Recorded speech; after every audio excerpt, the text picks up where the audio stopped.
ভূয় এব মহাবাহো শৃণু মে পরমং বচ ইয়ত্তে অহং প্রিয়মানায় বক্ষ্যামি হিতকাম্যয়া। পরমেশ্বর ভগবান শ্রীকৃষ্ণ বললেন, হে মহাবাহো, পুনরায় শ্রবণ করো। যেহেতু তুমি আমার প্রিয় পাত্র, তাই তোমার হিত কামনায় আমি পূর্বে যা বলেছি তার থেকেও উৎকৃষ্ট তত্ত্ব বলছি। অর্জুনকে ভগবান বললেন, হে মহাবাহো, পুনরায় শ্রবণ করো। আগেও অনেক কথা বলা হয়েছে, পুনরায় মানে আবার। পুনরায় শ্রবণ করো। তুমি যেহেতু আমার প্রিয় পাত্র, ভক্ত হচ্ছেন ভগবানের প্রিয় পাত্র, তাই তোমার মঙ্গল কামনায় আমি পূর্বে যা বলেছি তার থেকে আরো উৎকৃষ্ট, আরো উন্নততর কথা বর্ণনা করছি। এই বিভূতি যোগে বিশেষ করে ভগবানের মহিমা বা ভগবানের বিভূতি, ভগবানের যে বিশেষত্ব বা ভগবান কোথায় কোথায় আছেন, কিসের মধ্যে উনি রয়েছেন, এই সব কিছু বিস্তারে বর্ণনা রয়েছে।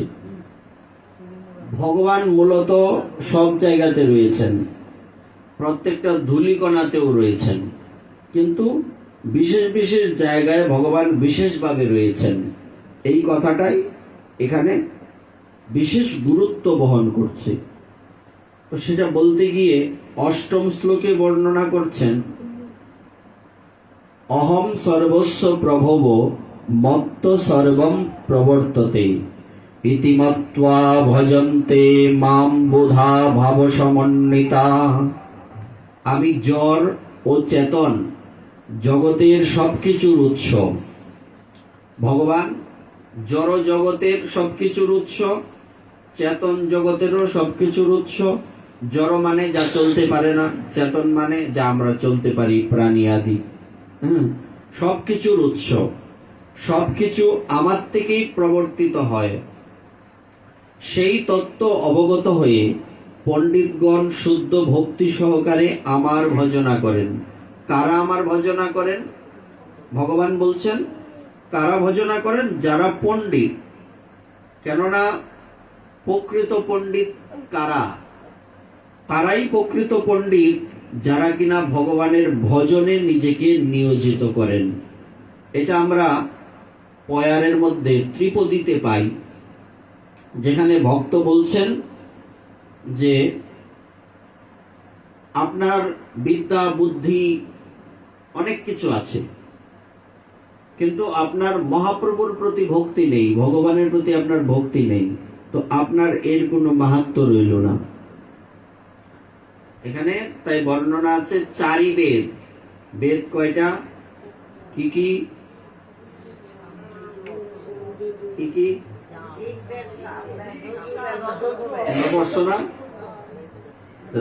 এই চারি বেদ স্বর দর্শন, 6 প্রকার দর্শন আছে, সাংখ্য দর্শন আদি বিভিন্ন 6 প্রকার দর্শন। চারি বেদ স্বর দর্শন যেবা করে অধ্যয়ন, সে যদি গৌরাঙ্গ নাহি ভজে। 4 বেদ 6 প্রকার দর্শন, আপনি সব কিছু পড়াশোনা কমপ্লিট করে আপনি পণ্ডিত হয়েছেন, কিন্তু আপনি মহাপ্রভুর ভজন করেন না। সে যদি গৌরাঙ্গ নাহি ভজে, মিছা তার অধ্যয়ন। এই তার লেখাপড়া কি হয়ে গেল? সব নষ্ট, বাদ, মিথ্যা হয়ে গেল। মিছা তার অধ্যয়ন লোচন বিহীন জন। যেমন অন্ধ ব্যক্তি, তার বিদ্যাটা অন্ধ ব্যক্তির বিদ্যার মতো। মিছা তার অধ্যয়ন লোচন বিহীন জন। অন্ধের দর্পণে কিবা কাজে? অন্ধ ব্যক্তির আয়নার কোনো প্রয়োজন নেই। তো যে ব্যক্তি মহাপ্রভুকে বা ভগবানকে ভজনা না করেন, তার বিদ্যাটা হচ্ছে অন্ধ ব্যক্তির আয়না দেখার মতো। তো এই বিদ্যার কোনো মূল্য আছে? অথচ পরে বলা আছে বেদ বিদ্যা দ্বৈত কিছুই নাহি জানত। বেদও জানা নাই, বিদ্যাও নাই, মানে পেটের মধ্যে কলমের কালি নাই, এটা কথা বলে না? বেদও জানা নাই, বিদ্যাও জানা নাই, সে যদি গৌরাঙ্গ ভজে। বেদ বিদ্যা দ্বৈত কিছুই নাহি জানত, সে যদি গৌরাঙ্গ করে সার, মানে ভজন করে, সে যদি গৌরাঙ্গ করে সার, নয়নানন্দেতে ভনে, সেই সে সকলই জানে, সর্বসিদ্ধি করতলে তার। বেদের উদ্দেশ্য কি? ভগবানকে জানা। সমস্ত পাণ্ডিত্যের উদ্দেশ্য কি? ভগবানকে ভজা। তো আপনি, আপনার পাণ্ডিত্য নাই, বিদ্যা জ্ঞান কিছুই নাই, কিন্তু আপনি ভগবানকে ভজন করছেন, তাহলে আপনার বিদ্যা সব হয়ে গেল কিনা?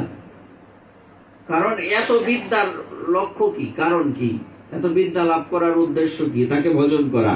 তো তাকে ভজন আপনি করছেন, কিন্তু পেটের মধ্যে কলমের কালি নাই, আপনার তো কলমের কালির দরকারও নাই, তাকে তো ভজন করছেন, মানে আপনি তো মূল গুড়ার মধ্যেই ধরছেন, তাই না? এজন্য বলছে সর্বসিদ্ধি করতলে তার, সমস্ত সিদ্ধি তার হাতের মুঠোর মধ্যে থাকবে, সর্বসিদ্ধি করতলে তার। তাই এখানে কি বলছে? কে পণ্ডিত? কি বললেন ভগবান? ইতিমত্ত্বা ভজন্তে মাম বুধা ভাব সমন্বিতা। এখানে এই কথাটাই ভগবান বলছেন। তো সেই কথা অবগত হয়ে, আমি যে সমস্ত কিছুর মূল, ভগবান বলছেন আমি যে সমস্ত কিছুর মূল, এই বিষয়টা জেনে পণ্ডিত ব্যক্তিগণ আমার ভজন করেন। তাহলে পণ্ডিত আমরা আজকের থেকে জানলাম, পণ্ডিতকে কাকে বলবো আমরা? পণ্ডিত যে ভগবানের, আর যে ভগবানের ভজন করে না, তার এই গর্ভবর্তী গ্রন্থ থাকলেও লাভ নাই, তার এই বড় বড় ফাট মাইরেও লাভ নাই। এটা আমাদের মাথায় রাখতে হবে। সেই পণ্ডিত যে ভজন করে, আর সেই মূর্খ যে ভগবানের ভজন, এটার সাথে এই জগতের লেখাপড়ার কোনো সম্পর্ক নাই। যদি কোনো ব্যক্তি ভগবানের ভজন করেন, সে যদি এই পণ্ডিত হন, তাহলে তো প্লাস পয়েন্ট, হ্যাঁ, বিশাল ব্যাপার। আর যদি নাও করে, তাও কোনো সমস্যা নাই। কিন্তু মেন বিষয়টা হচ্ছে ভগবানের ভজন করা। এরপরে বলা আছে যাদের চিত্ত ও প্রাণ সম্পূর্ণরূপে আমাতে সমর্পিত, তারা পরস্পরের মধ্যে আমার কথা সর্বদাই আলোচনা করে এবং আমার সম্বন্ধে পরস্পরকে বুঝিয়ে পরম সন্তোষ ও অপাকৃত আনন্দ লাভ করেন। যাদের চিত্ত ভগবানের চরণে সমর্পিত, চিত্ত এবং প্রাণ, তারা পরস্পরের মধ্যে, ভক্তের কিছু লক্ষণ আছে, সেই লক্ষণের মধ্যে একটা বিশেষ লক্ষণ হচ্ছে তারা যখন কথা বলে, অনর্থক কথা বলার তাদের হায়ানি গুতানি আলাপ করার সময় নেই। হ্যাঁ, সব আজে বাজে আবর জাবর আলাপ করার তাদের সময় নেই। তাদের সব কথা কি? কথা আরম্ভ করলেই ভগবানের কথা, অন্য কোনো কথার কোনো ভিত্তি তাদের কাছে নাই। তো তারা পরস্পরের মধ্যে আমার কথাই আলোচনা করে। এখানে একটা রস্যই যুক্ত আছে। এই রস্যইর শব্দের বিশেষত্ব কি? আমার কথাই, মানে আর কোনো কথা না। এটা তো আমার কথা আলোচনা করে, মানে আরো কথা বলে, কিন্তু আমার কথাই আলোচনা করে, এইটাই করণ লাগবো। এটা আমরা বলি না, এটাই করতে হবে। এটা হচ্ছে এই রস্যইর বিশেষত্ব। আমার কথাই আলোচনা করে এবং আমার সম্বন্ধে সবাইকে বুঝিয়ে নিজে আনন্দ লাভ করে। এবং সেই আনন্দ নরমাল কোনো আনন্দ না, অপাকৃত আনন্দ। আনন্দ তো অনেক প্রকার আছে। কেউ তো আরেকজনের কষ্ট দেখে আনন্দ পায়, এটা কি আনন্দ? হ্যাঁ, কিন্তু সে তো, তার তো আনন্দ হচ্ছে, কিন্তু এটা প্রকৃত আনন্দ নয়। তো এই জগতের যত প্রকার আনন্দ আমরা দেখতে পাই, এই একটা আনন্দের কোনো বিশেষত্ব নাই। এইগুলি সবগুলি হচ্ছে অস্থায়ী, অনিত্য, অসুখকর। এটা আমাদেরকে দুঃখ এনে দেবে, সুখ কখনো এনে দেবে না। প্রকৃত সুখ কোথায়? প্রকৃত সুখ হচ্ছে ভগবানের ভজনে। প্রকৃত সুখ হচ্ছে ভগবানের কথায়। তো এই জন্য ভগবানের যে কথা বা ভগবানের যে সেবা, ভগবানের ভজন, এইগুলি কি মূলত অমৃত। যেমন জল, জল যদি ভগবানের চরণে দেওয়া হয় সেটা কি আর জল থাকে? কি হয়? চরণের মধ্যে জল পড়ছে, চরণের জল বলতে পারতাম আমরা, যদি আমরা কি বলি চরণ অমৃত। তার মানে ভগবানের সাথে যুক্ত যা কিছু সবকিছু। যেমন এই যখন কোনো কিছু আপনি রান্না করেন, ওই রান্না কি প্রসাদ হয়? যখন আপনি ভগবানের উদ্দেশ্যে রান্না করবেন, ভগবানকে নিবেদন করবেন, সেটা তখন কি হবে? তখন সেটা প্রসাদামৃত, অমৃত হয়ে গেল না? অমৃত। হ্যাঁ, তেমনি ভগবানের যে কথা, এই নর্মাল মানুষ তো সবাই সারাদিন এই কথা বলে, সব কথা কি অমৃত? যেই কথা ভগবানের সাথে যুক্ত এটা হচ্ছে কথামৃত বা বচনামৃত। চরণামৃত, সেবনামৃত, বচনামৃত, অধরামৃত, সবকিছু কি অমৃত। আর কি সবকিছু কি বিষ, এর বিপরীতটা বিষ, আর এটা হচ্ছে অমৃত। তারপর কি বললেন? তেষাম সতত যুক্তানাম ভজতাম প্রীতিপূর্বকম দদামি বুদ্ধি যোগম তম যেন মামো পজান্তিতে। যারা ভক্তিযোগ দ্বারা প্রীতিপূর্বক আমার ভজনা করে নিত্যযুক্ত, আমি তাদের শুদ্ধ জ্ঞানজনিত বুদ্ধিযোগ দান করি, যার দ্বারা তারা আমার কাছে ফিরে আসতে পারে। অনেকে বলে যে আমরা তো এই কিছুই জানি না, কিছুই শিখছি না, তো আমরা কিভাবে ভগবানের ভজন করব? তো ভগবান এই শ্লোকের মধ্যে এটার উত্তর দিয়েছেন যে কিভাবে আমরা ভগবানের ভজন করব। এখানে বলছেন যে যে প্রীতিপূর্বক আমার ভজনা করে, তখন আমি তার মাথার মধ্যে নানা রকম বুদ্ধি দেই। প্রীতিপূর্বক অর্থাৎ মনটা ফ্রেশ করে যখন আমরা ভগবানের ভজন করব, তখন আমাদের মাথার মধ্যে ভগবান বুদ্ধি দেবেন, এই তুমি এইটা করলে তুমি তোমার ভক্তিতে তুমি এগিয়ে যেতে পারবে, এইটা করলে তোমার ক্ষতি হবে, এটা ভগবান মাথার মধ্যে ঢুকিয়ে দেবেন। হ্যাঁ, তম যেন মামো পজান্তিতে। এরপর কি বললেন? তারপর বর্ণনা করলেন পরবর্তী শ্লোক 21 সংখ্যক শ্লোক, বিভূতি যুগের 21। এখানে বলা আছে, এতক্ষণ তো ভগবান বললেন যে বুদ্ধি কিভাবে আসে, ভক্তের লক্ষণ কি। এখন বললেন যে কোথায় কোথায় আমি বিশেষভাবে আছি। হে গুরাকেশ, আমি সমস্ত জীবের হৃদয়ে অবস্থিত পরমাত্মা, আমি সর্বভূতের আদি মধ্য এবং অন্ত। আমি আগেও আছি, মধ্যেও আছি, শেষেও আছি, আমি সারা পৃথিবীতে কিছু নাই। আমরা ভাগবতের যে 4টে শ্লোক পাই, চতুর্শ্লোকী ভাগবত, প্রথমেই বলা আছে যে আমি সারা পৃথিবীতে কিছু নাই।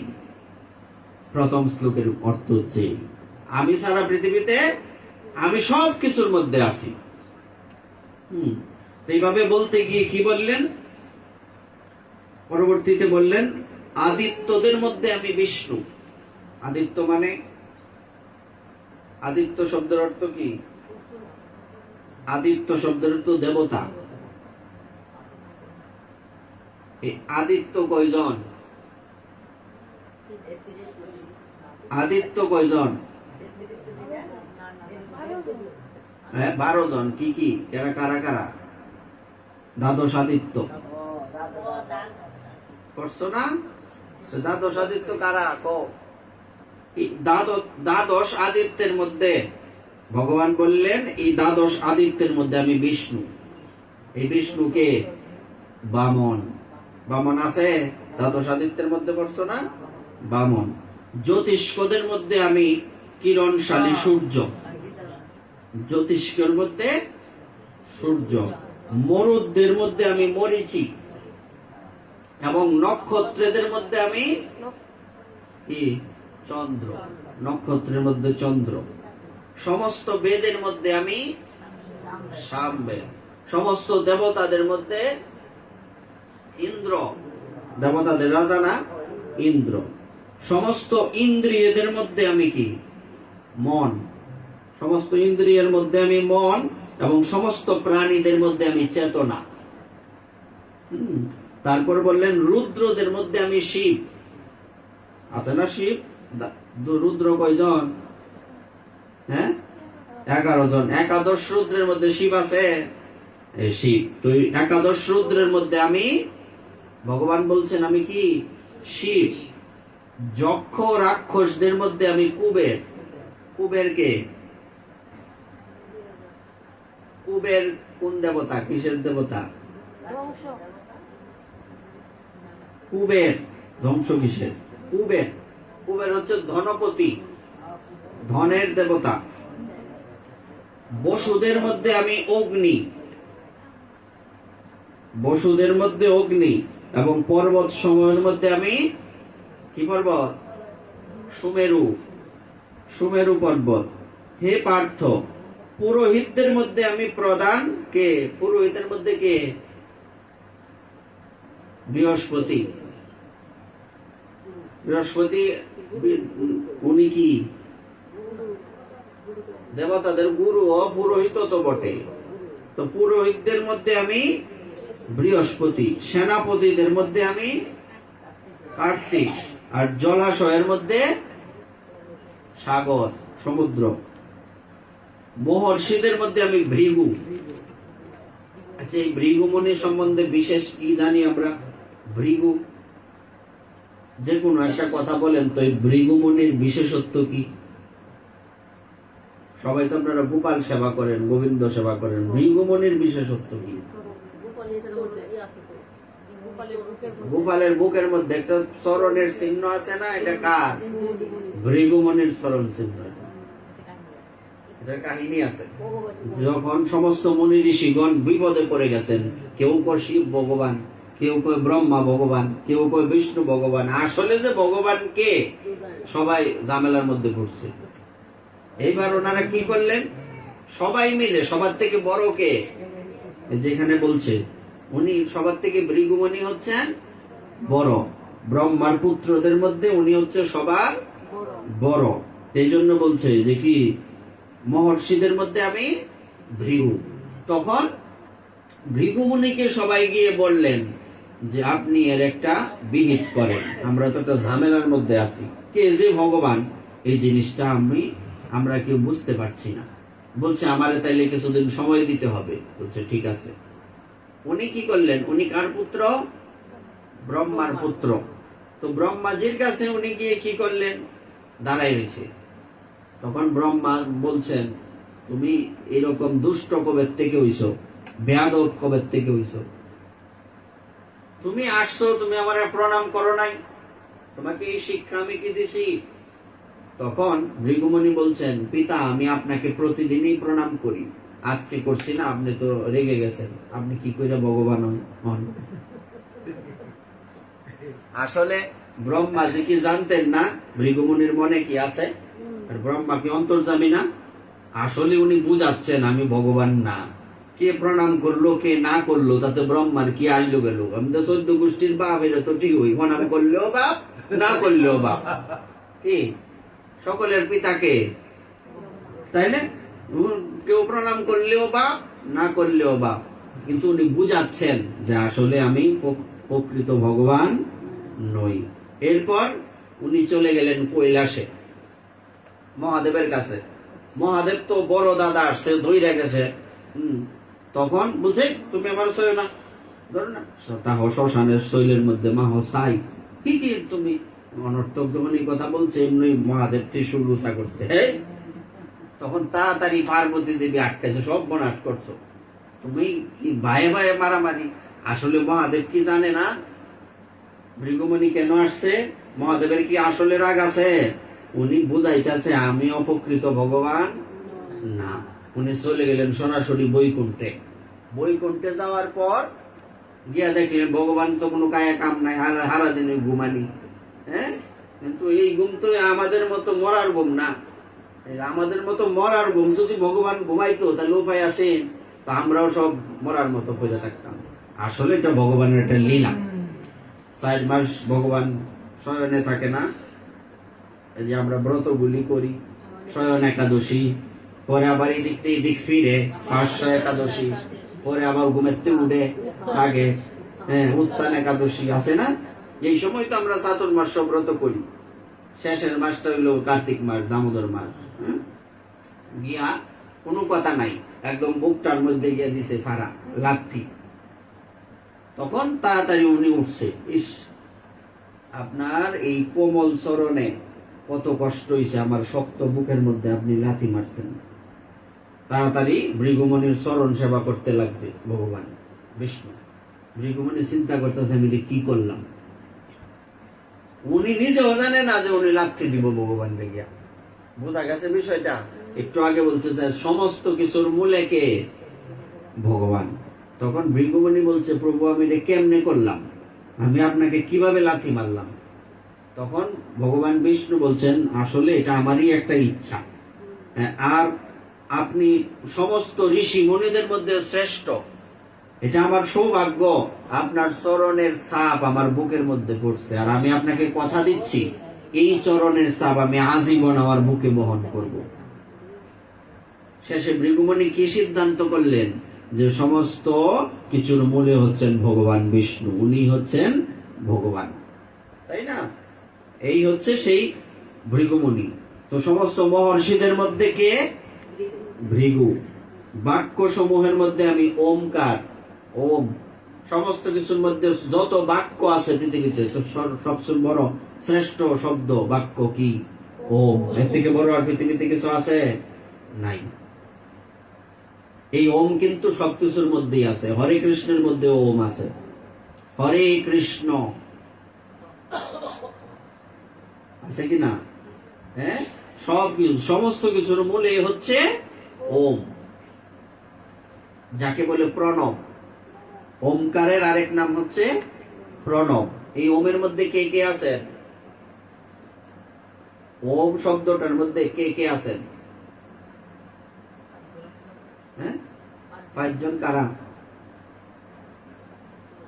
ওম 3টা শব্দ, অ উ ম, সরয় রস্য ম, ওম।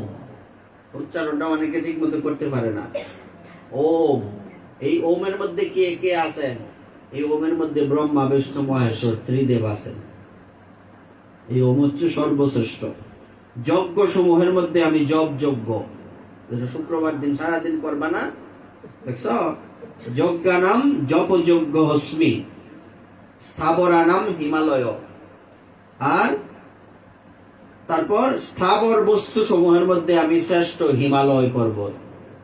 স্থাবর যত, তার মধ্যে শ্রেষ্ঠ হচ্ছে হিমালয়। তাহলে যজ্ঞের মধ্যে শ্রেষ্ঠ কি?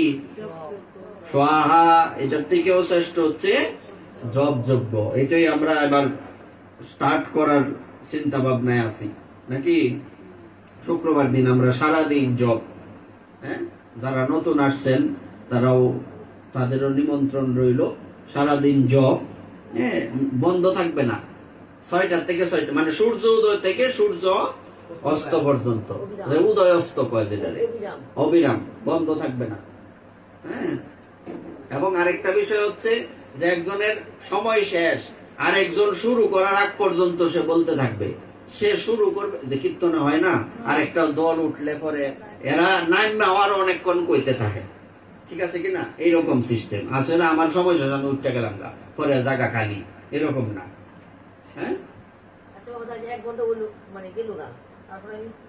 কোনো সমস্যা নাই। এইটা তো মানে যাতে বিশৃঙ্খলা না লাগে, এই জন্য আমরা একটা সময় দিছি, ওইটা পর্যন্ত তুমি থাকবা, নাহলে আমি কারিকে পূজা বাইর করবা। এটা যার যার মাথায় থাকবো, ঠিক আছে না? যেমন আমরা একটু দেখি 6টা থেকে 7টাকে দুলন বৈষ্ণব, পরে 7টা থেকে 8টা বাসুদেব ভক্ত, ওই যে বাসুদেব আর হলো সোমা সাহা। হ্যাঁ, 8টা থেকে 9টা সীমা সাহা, 9টা থেকে 10টা সোমা বর্মন, 10টা থেকে 11টা কি লিখছি, সবিতা বর্মন, আমারটা আমি বুঝি না। 11টা থেকে 12টা ডলি রায়, হ্যাঁ, আবার মনে করাই দিতেছি, যার যারটা মাথায় রাখবা। 12টা থেকে 1টা নিপা সরকার, 1টা থেকে 2টা জীবিকা সরকার, 2টা থেকে 3টা মালতী সাহা, মলিনা সাহা। আরো বাড়লে সমস্যা নাই, কেউ আসেন না, তাই আমরা নাম লিখতে পারছি না। আচ্ছা, আবার শেষে আবার সেট করব মনে।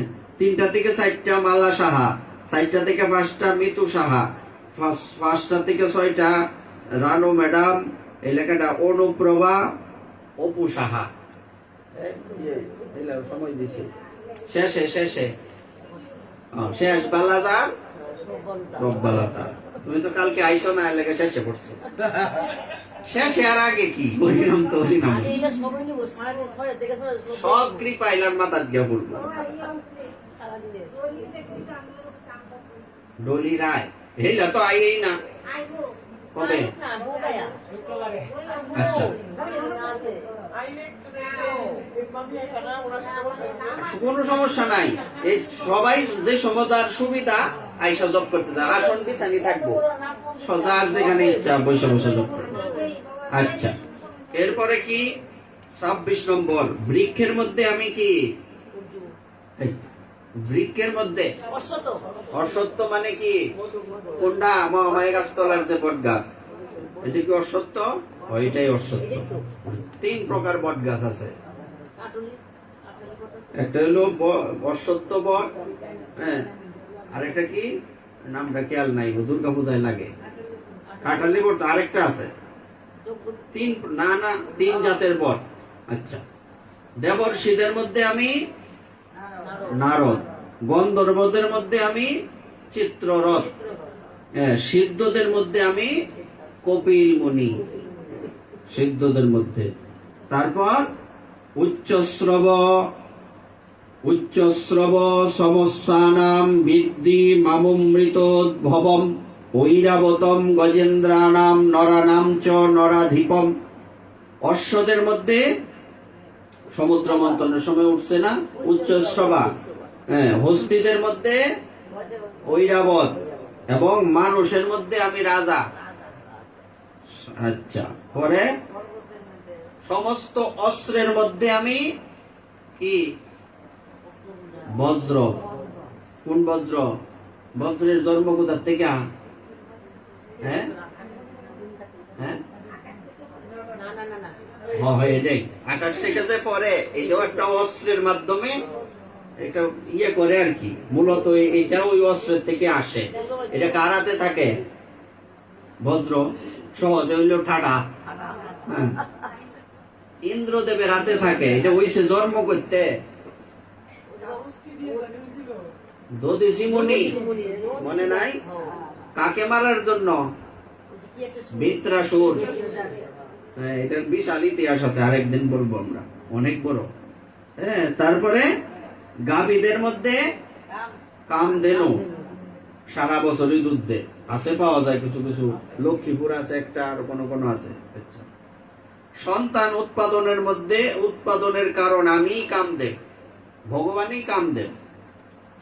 এবং সর্পদের মধ্যে আমি বাসুকি। সমস্ত নাগেদের মধ্যে আমি অনন্ত, এবং জলচরদের মধ্যে আমি বরুণ, জলের দেবতা। পিতৃদের মধ্যে আমি অর্জমা। অর্জমা আছে না? কই আছে? 33 কোটি দেবতার মধ্যে। আচ্ছা, দণ্ডদাতাদের মধ্যে আমি দণ্ড কারা দেখে দেয়? যমরাজ, ধর্মরাজ। দৈত্যদের মধ্যে আমি প্রহ্লাদ। বশীকারীদের মধ্যে আমি কাল। হ্যাঁ, পশুদের মধ্যে সিংহ, পক্ষীদের মধ্যে গরুর, ভগবান বিষ্ণুর বাহন। আচ্ছা, পরে পবিত্রকারী বস্তুদের মধ্যে আমি বায়ু, পবিত্র, সব পবিত্র করে। শস্ত্রধারীদের মধ্যে আমি পরশুরাম। মৎস্যদের মধ্যে আমি মকর। নদীর মধ্যে আমি নিম্নগানা নাম যথা গঙ্গা, নদীর মধ্যে। আচ্ছা, হে অর্জুন, সমস্ত সৃষ্ট বস্তুর মধ্যে আমি আদি অন্ত মধ্য, আগেও আছি, মধ্যেও আছি, শেষেও আছি। সমস্ত বিদ্যার মধ্যে আমি অধ্যাত্ম বিদ্যা, আধ্যাত্মিক বিদ্যা, এবং তার্কিকদের মধ্যে বাদ, জল্প ও বিতণ্ডার মধ্যে আমি সিদ্ধান্তবাদ। তারপর সমস্ত অক্ষরের মধ্যে কি কার? অকার। সমাসের মধ্যে দ্বন্দ্ব সমাস। সংহারকারীদের মধ্যে আমি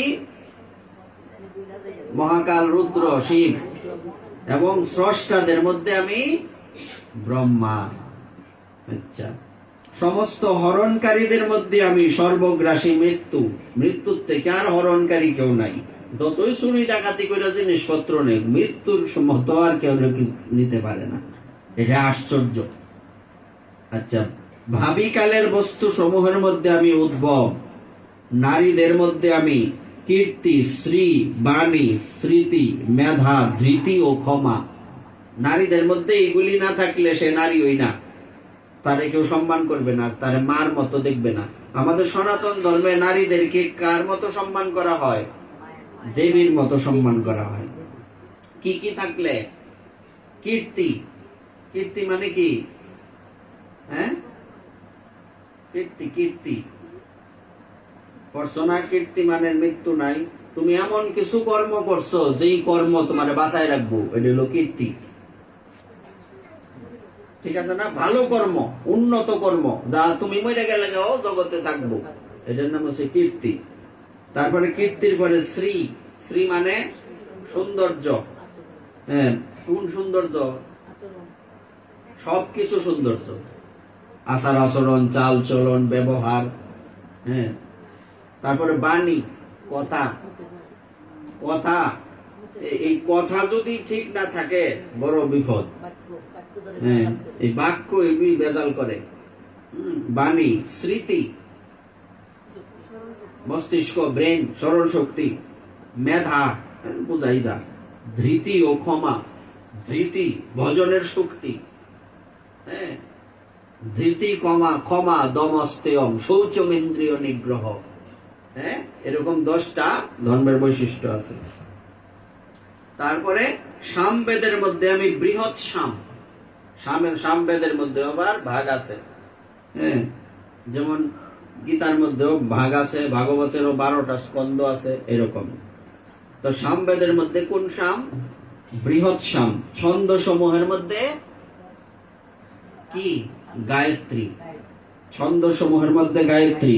মাসের মধ্যে অগ্রহায়ণের আরেকটা নাম আছে। অগ্রহায়ণ মাসের আরেকটা নাম আছে মার্গশীর্ষ। ঋতুদের মধ্যে আমি বসন্ত। আচ্ছা, সমস্ত বঞ্চনাকারীদের মধ্যে আমি দ্রুত ক্রীড়া। দ্রুত ক্রীড়া কি? দ্রুত ক্রীড়া বলতে শুধু ফাঁসা না, এখন তো আর ফাঁসা খেলে না, জুয়া খেলা। তেজস্বীদের মধ্যে আমি তেজ। যার তেজ বেশি, তেজও আমি হই, আমি ছাড়া তার গতি নাই। হ্যাঁ, আমি বিজয়, আমি উদ্যম ও বলবানদের মধ্যে আমি বল।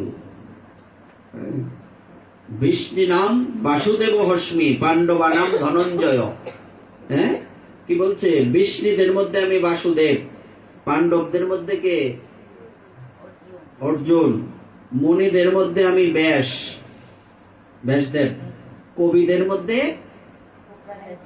শুক্রাচার্যের আরেকটা নাম আছে উষানা। দেখবা ছোট গীতার মধ্যে আছে, পড়লে পাইবা। শুক্রাচার্য। শুক্রাচার্য আর বৃহস্পতি কিন্তু 2 ভাই, আপন 2 ভাই। আবার এই শুক্রাচার্য মহাদেবের অংশ। এই শুক্রাচার্য কে? যে আমরা যে গ্রহ আছে না 9টা, শুক্র আছে না, এই শুক্রবার যে আমরা কই, এই শুক্র গ্রহ, এই গ্রহের উনি দেবতা। এক এক গ্রহের এক একজন দেবতা না। আচ্ছা, তারপরে দমনকারীদের মধ্যে আমি দণ্ড, শাস্তি আর কি। জয় অভিলাষীদের মধ্যে আমি নীতি। নীতির উপরে আর কিছু আছে নাই। এই শ্লোকটা গীতার উপর শেষ শ্লোক, নীতির মতির মম। যেখানে ভগবান শ্রীকৃষ্ণ থাকেন, যেখানে অর্জুন থাকেন, ওখানে নীতি সমস্ত ভালো কিছু এখানেই থাকে। তারপর গোপন ধর্মের মধ্যে আমি মৌন, মানে কথা না বলা, গোপনীয়তা। জ্ঞানবানদের মধ্যে আমি নিজেই জ্ঞান। হে অর্জুন, যা সর্বভূতের বীজ স্বরূপ তাও আমি। যেহেতু আমাকে ছাড়া স্থাবর ও জঙ্গম কোন বস্তুরই কোন অস্তিত্ব থাকতে পারে না। তারপর 40 এখানে বলা আছে, হে পরন্তপ। পরন্তপ শব্দের অর্থ কি? পরন্তপ আমরা শুধু এগুলি যাই বললে হবে না, লেখা আছে না কি তার মধ্যে, হে পরন্তপ। পরন্তপ মানে কি? শত্রু দমনকারী। হে পরন্তপ, আমার দিব্য বিভূতি সমূহের অন্ত নেই। এতক্ষণ যা আমি বলছি এটা কিছুই বলা হয়েছে না, অন্ত নেই। আমি এই সমস্ত বিভূতির বিস্তার সংক্ষেপে বললাম। তারপর কি আছে? হে অর্জুন, অথবা এই প্রকার বহু জ্ঞানের দ্বারা তোমার কি প্রয়োজন? একটা কথা মনে রাখো, আমি আমার একটা ছোট্ট অংশের দ্বারা সারা জগতে ব্যপ্ত আছি। অত কিছু জানি না পারবা, শেষ করতে পারবা? শুধু মনে রাখো, আমার একটা ইশারাতেই এত কিছু হয়। তাইলে আমি কি জিনিস সেটা তুমি আর ভাববা খুঁজা কিছুই পাইতা না। এইভাবে 10ম অধ্যায়ের বিশ্রাম। 11শ অধ্যায়ের নাম কি? বিশ্বরূপ। বিশ্বরূপ দর্শনের 8ম শ্লোকে বলছে, তুমি তোমার বর্তমান চক্ষু দ্বারা আমাকে দর্শন করতে সক্ষম হবে না। এই চোখ দিয়ে ভগবানকে দেখা যায়? দিব্য দৃষ্টি লাগবে। তাই আমি তোমাকে দিব্য চক্ষু প্রদান করছি। দিব্যম দদামি তে চক্ষু পশ্যমে যোগমশ্বরম। তুমি আমার অচিন্ত যোগৈশ্বর্য দর্শন করো। হ্যাঁ, তারপর এইভাবে বলতে গিয়ে 26 সংখ্যক শ্লোকে বর্ণিত আছে, 26 থেকে 30 এখানে আছে, ধৃতরাষ্ট্রের পুত্রেরা, তাদের মিত্র সমস্ত রাজন্যবর্গ এবং ভীষ্ম, দ্রোণ, কর্ণ এবং আমাদের পক্ষের সমস্ত সৈন্যেরা তোমার করাল দন্ত বিশিষ্ট মুখের মধ্যে দ্রুত বেগে প্রবেশ করছে। এই কথা কে বলছে? অর্জুন যখন ভগবান শ্রীকৃষ্ণের বিশ্বরূপ দর্শন করলেন, তখন উনি ভগবান শ্রীকৃষ্ণের এই রূপ দেখে এই কথা বলতে লাগলেন, আমি দেখতেছি তোমার মুখের মধ্যে সব ঢুকতেছে। পতঙ্গ যেমন আগুন দেখলে ঝাঁপায় পড়ে, এরা সব তোমার মুখের মধ্যে ঢুকতেছে। এবং সেই দন্ত মধ্যে বিলগ্ন হয়ে তাদের মস্তক চূর্ণিত হচ্ছে। এই দাঁতের মধ্যে বাড়ি খায়া তাদের মস্তক ছিন্ন ভিন্ন হয়ে যেতেছে, দাঁতও বাড়ি খায়া। কি দাঁতের দাঁত? বাবারি বাবা, কি দাঁত জানি, একবার দেহনের কাম আছে। নদী সমূহ যেমন সমুদ্রের অভিমুখে প্রবাহিত হয়, হ্যাঁ, সমুদ্রে প্রবেশ করে, তেমনি নরলোকের বীরগণ তোমার জ্বলন্ত মুখের মধ্যে প্রবেশ করছে। চিন্তা করো, পতঙ্গগণ, এটা আগে বলছি, যেমন দ্রুত গতিতে ধাবিত হয়ে মরণের জন্য জ্বলন্ত অগ্নিতে প্রবেশ করে, তেমনি এই লোকেরাও মৃত্যুর জন্য অতি বেগে তোমার মুখবিবরে প্রবেশ করছে। হে বিষ্ণু, ভগবান শ্রীকৃষ্ণকে কি বললেন এখানে? হে বিষ্ণু, হে বিষ্ণু, তুমি তোমার জ্বলন্ত মুখসমূহের দ্বারা সকল লোককে গ্রাস করছো এবং তোমার তেজ রাশির দ্বারা সমগ্র জগৎকে আবৃত করে সন্তপ্ত করছো। আমি দেখতে পাচ্ছি যে তুমি সারা পৃথিবীর গিল্লা খাইতেছ। কেমন একটা বিপদ অবস্থাটা যদি দেখো, একটা কেউ ভগবান হোক যে হোক, সারা পৃথিবী হা করে রয়েছে, তার মুখের মধ্যে ঢুকতেছে। এরকম একটা লীলা কৌশে আরো আছে কিনা? কোন আছে? মাটি খাইছে, আচ্ছা, আর কোন আছে? মাটি খাইছে না, আগুনও খাইছি, দেখছো? আগুন লাগছে পরে আগুন খায়া ভক্তদের বাঁচাইছিল ভগবান। আরো আছে, আছে, ভাগবত পাইবা। ভাগবত আইনা দিছি, কি করতা না? দেরি আছে, 10ম স্কন্ধ অনেক দূর আছে। আছে।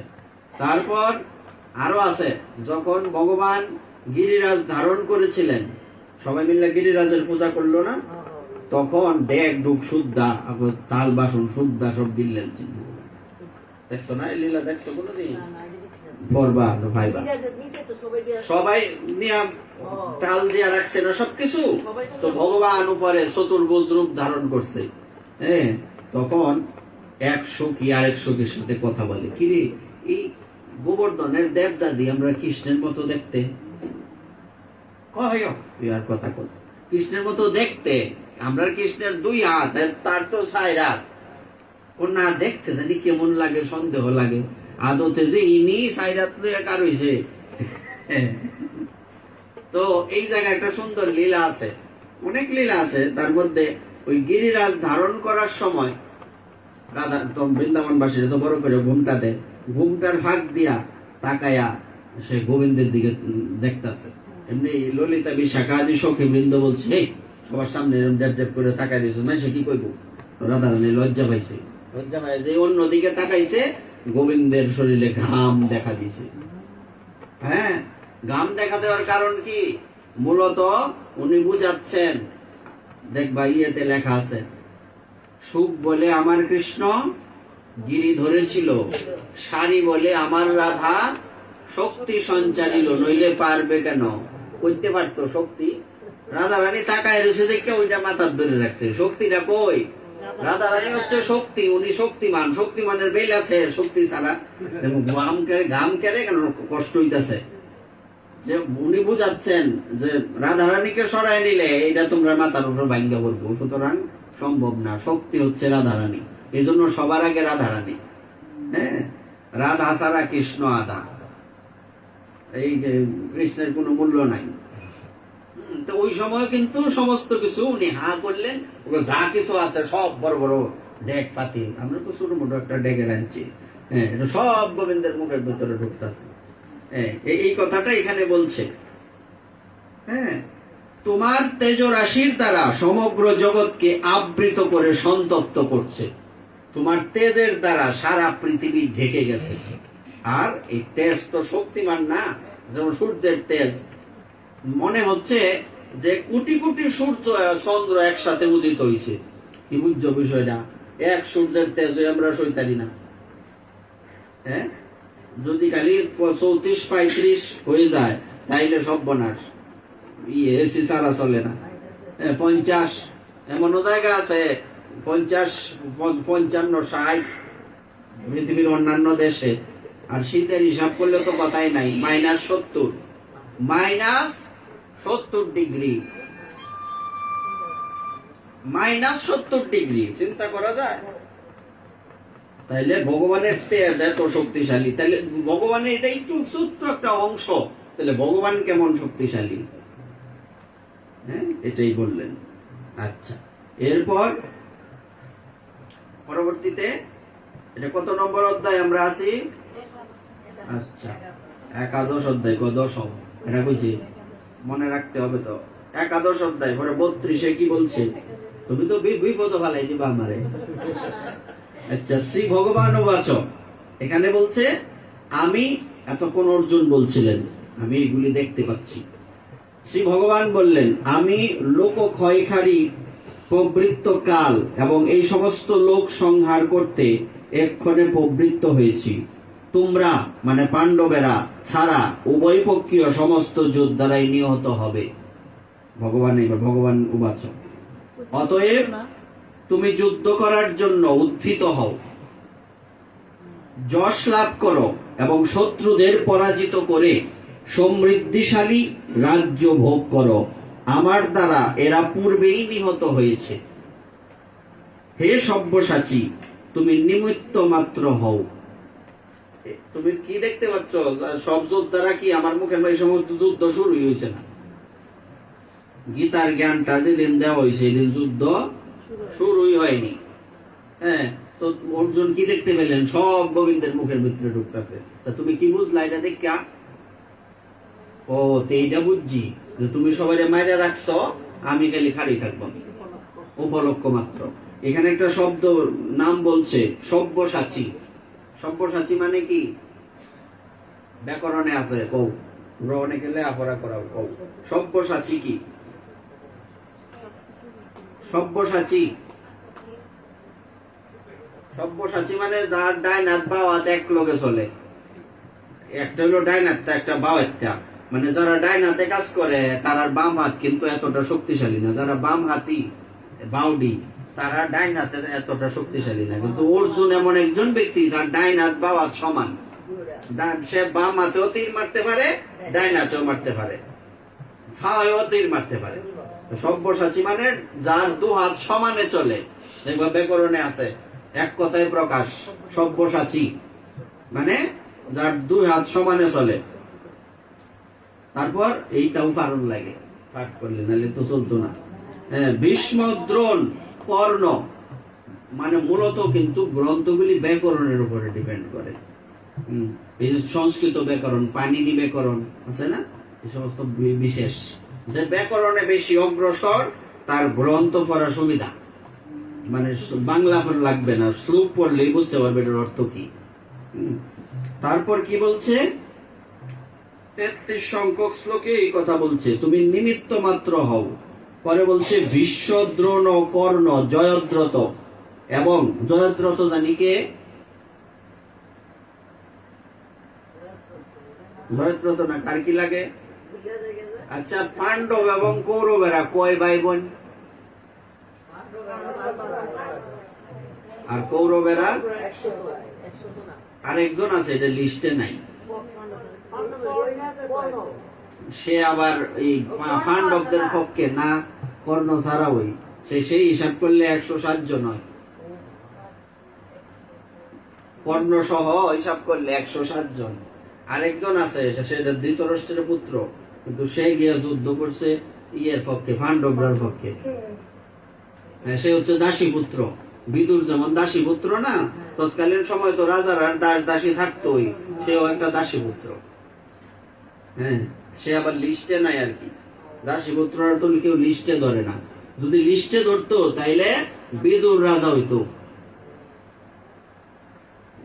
কি বলে, ধৃতরাষ্ট্র রাজা হওয়ার যোগ্য না, পাণ্ডু রাজা হওয়ার যোগ্য না। তার পাণ্ডু রোগ আছে, শরীর সেতি রোগ শরীরের মধ্যে, সে রাজা হইতে পারবে না। কিন্তু সে অন্ধ, তার থেকে সে বেটার। কিন্তু সবচেয়ে বেস্ট ছিল কে? কিন্তু দাসীর পুত্র তো রাজা হইতে পারতো না। তার মাকে তো সে স্ত্রী হিসেবে স্বীকৃতি দেয় নাই।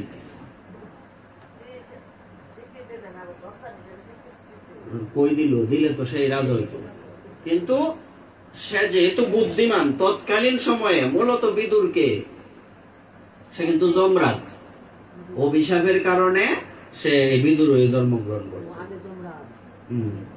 যমরাজ, তো সেই যমরাজ বিদুর হয়ে এই জন্য তো বিদুর হচ্ছে ধর্মরাজ।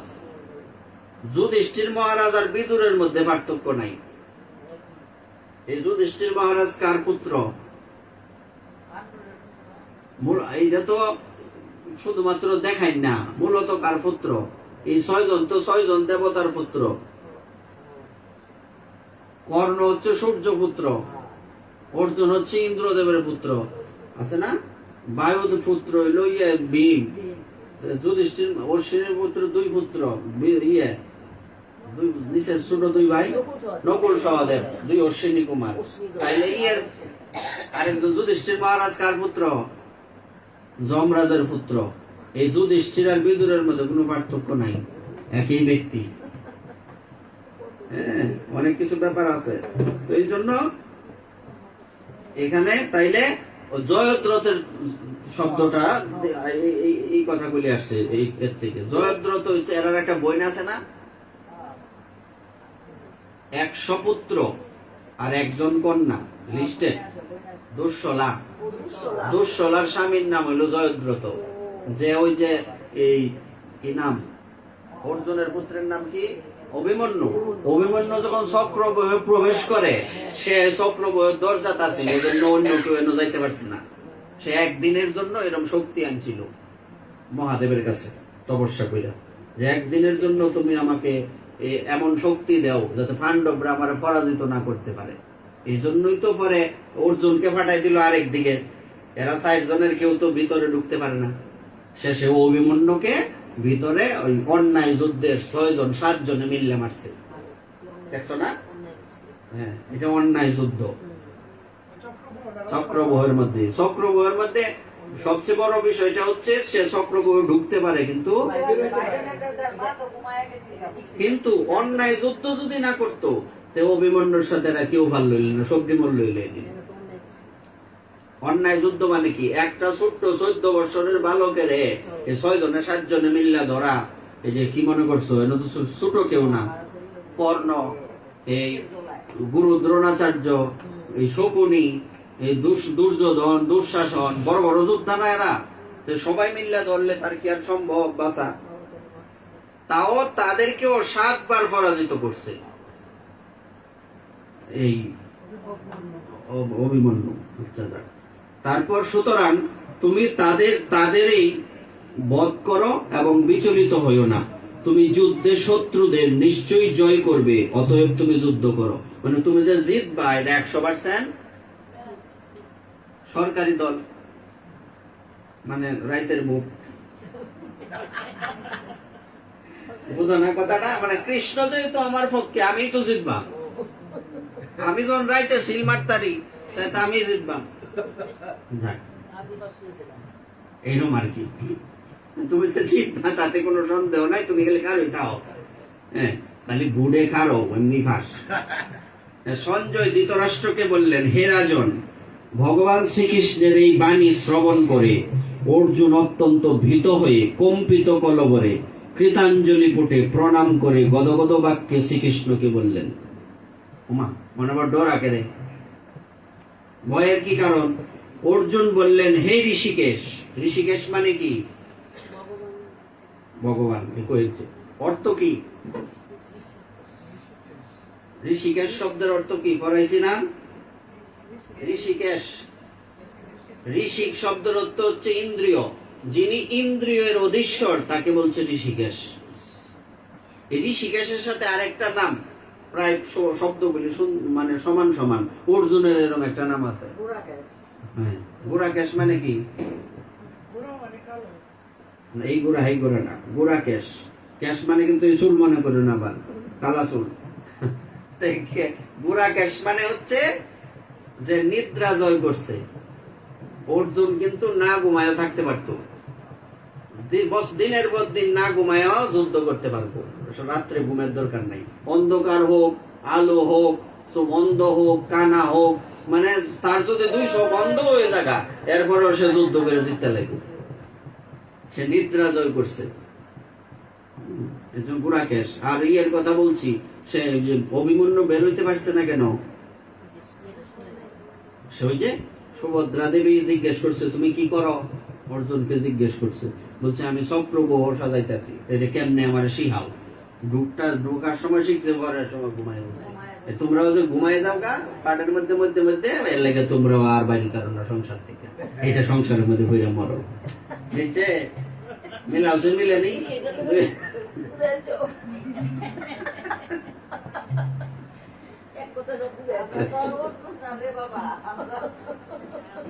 আমরা বলছে কি, যখন আমরা ভজন করব বা ভাববো, নিজেকে অর্জুন ভাবতে হবে।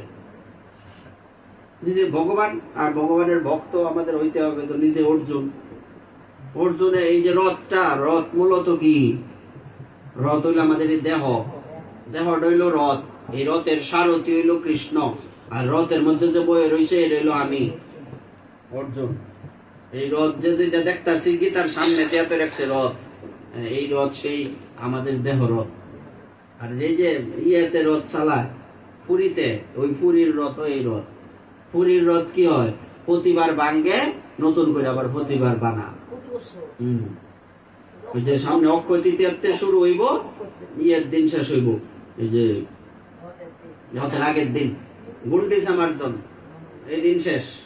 হ্যাঁ, এই অতদিন পর্যন্ত কোনো লোয়া নাই, কোনো ইয়ে নাই, সব কাঠের ফসি মারে না, কোনো বাইরের কিচ্ছু নাই। এবং এই গাছগুলি নির্দিষ্ট থাকে, এবং এইগুলি কোথায় কোন জায়গায়, যেমন এই যে ভগবান জগন্নাথ দেবের যে রথ বিগ্রহ তৈরি হয়, এই বিগ্রহের যে কাঠ, এই কাঠ কোত্থেকে আছে? নিম কাঠ, যে কোনো নিম গাছ হইলে হবে না।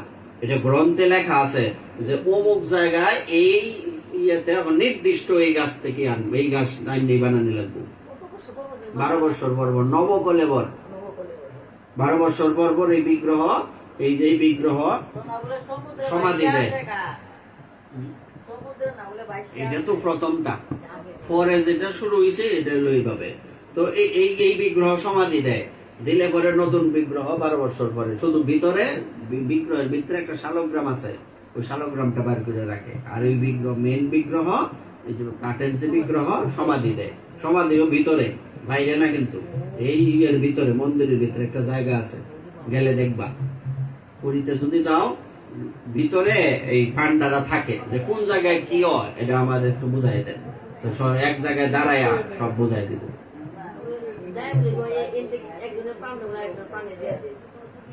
এবং যখন এই শালগ্রাম নতুন জগন্নাথের মধ্যে ঢুকানি হয়, একটা ছিদ্র থাকে, আবার আর বাইর করা হয়, তখন চোখ বাইন্দা বাইর করে, নাইলে দেখলে চোখ বন্ধ হয়ে যাবে। অর্জুন তো ওই যে কইছে আমার চোখ জল সাজাইতেছে তোমার রূপ দেখতে, এই একই কথা কিন্তু মিলাও, দুইটা মিলে কিনা। আচ্ছা, তারপর হে ঋষিকেশ, কে বলছে? অর্জুন বলছেন ভগবান শ্রীকৃষ্ণকে, হে ঋষিকেশ, তোমার মহিমা কীর্তনে সমস্ত জগৎ প্রহৃষ্ট হয়ে তোমার প্রতি অনুরক্ত হচ্ছে। রাক্ষসেরা ভীত হয়ে নানা দিকে পলায়ন করছে এবং সিদ্ধরা তোমাকে নমস্কার করছে। এই সমস্তই যুক্তিযুক্ত। তারপর 36 সংখ্যক শ্লোক, 36 না 33, 34, 35, একাদশ অধ্যায় হলো 55টা শ্লোক। 34, 7, 41, 42, 41। এখানে বলছে যে আমি না জেনে, এবার ক্ষমা চাইতেছে, ভয় পাইছে কেন?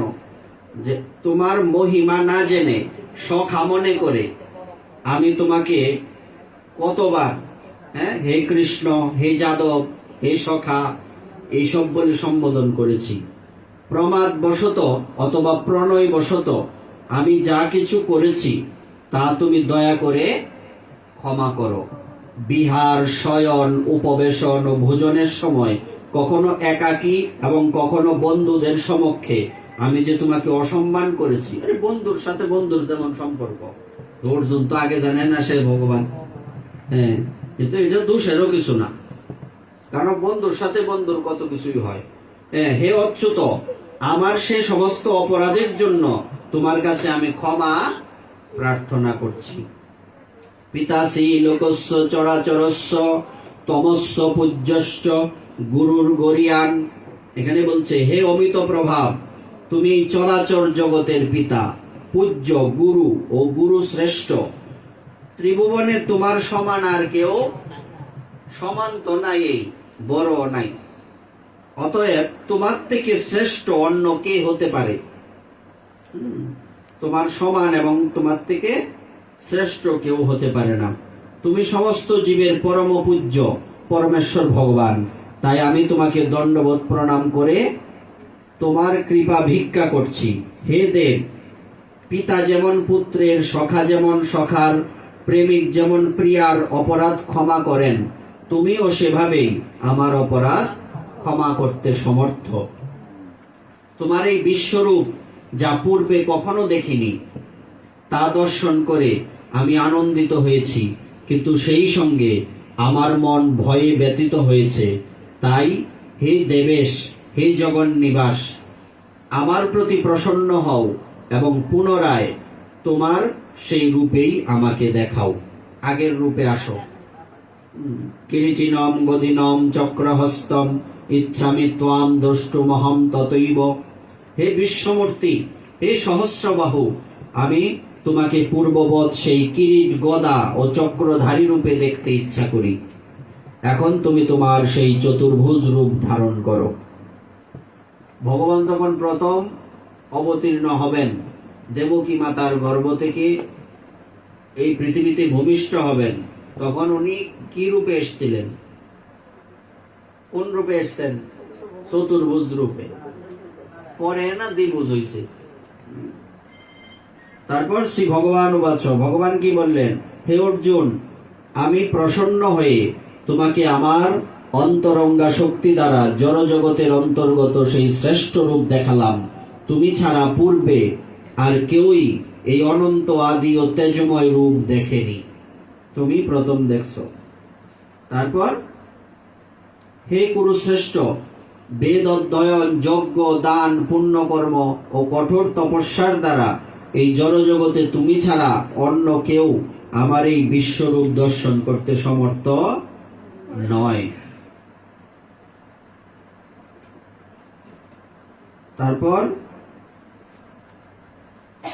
এখানে কি বললেন? সঞ্জয় ধৃতরাষ্ট্রকে বললেন, মহাত্মা বাসুদেব অর্জুনকে সেইভাবে বলে তার চতুর্ভুজ রূপ দেখালেন এবং পুনরায় দ্বিভুজ সৌম্য মূর্তি ধারণ করে ভীত অর্জুনকে আশ্বস্ত